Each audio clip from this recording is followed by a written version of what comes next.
पूजा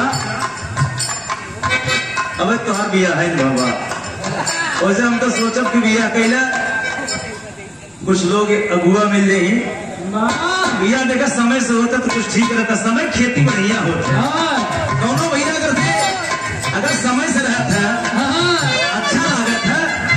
हमारे घर मतलब कुछ जब सर्वा बिताई जाए हमारे घर मतलब खेती जब झुलाए जागे आधा झुलाए चले अपन अगर पानी देवत कितना फायदा हुए।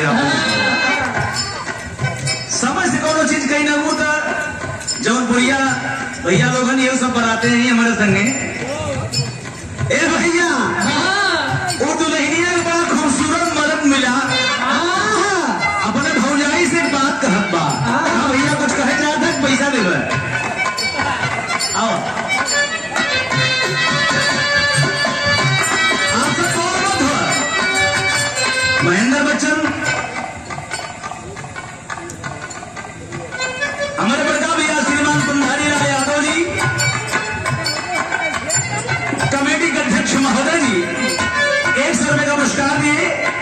सोहर गवावे बने अब जब हम सोहर गावे जब तो कई हजार रुपया वैसे भेजी